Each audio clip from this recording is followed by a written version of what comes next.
টিমটা আপনার চোখে কেমন হলো? আপনি তো চালাবেন দলটাকে, ক্যাপ্টেন থাকবে, তারপরে আপনার চোখে কেমন লাগলো এবং আপনার স্ট্রেংথ কোনটা মনে হয় যে আপনি এই জায়গাতে গেইন হবে?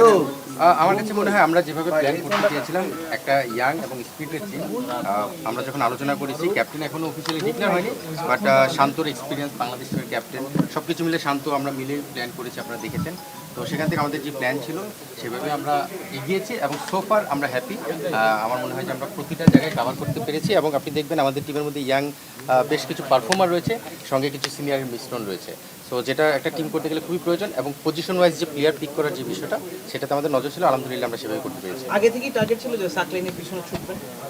প্ল্যান তো কিছু থাকে, এবং আপনি দেখবেন অ্যাকর্ডিং টু সিচুয়েশন অপশনে কিন্তু কিছু বিষয় চলে আসে যে আমরা কত টাকা পর্যন্ত কার জন্য বিট করতে পারি। তো নিশ্চিতভাবে সাকলাইন অনেকের লিস্টেই হয়তো ছিলেন, সেই কারণে ওর বেস প্রাইস থেকে বেশ ভালো টাকায় কিন্তু তাকে আমাদের নিতে হয়েছে।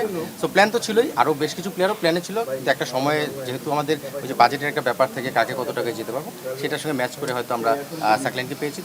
আমরা সবচেয়ে বেশি দামে নাইম শেখ দল পেয়েছেন, আপনারই টিমে প্লেয়ার ছিলেন লাস্ট ঢাকা প্রিমিয়ার লিগে।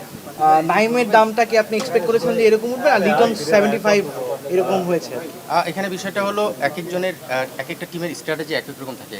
এখন বলতে লজ্জা নেই বা কোনো দ্বিধা নেই যে আমাদের টিমে আপনি জানেন টপ অর্ডার 3জন ব্যাটসম্যান রয়েছে, শান্ত, তানজিদ, তামিম, ফারহান। সো স্বাভাবিকভাবে নাইম শেখের দিকে হয়তো আমাদের নজর ছিল না, বাট অন্য ফরমেশনে যারা গিয়েছে তাদের হয়তো নাইম শেখের দিকে নজর ছিল বা লিটনের দিকে নজর ছিল।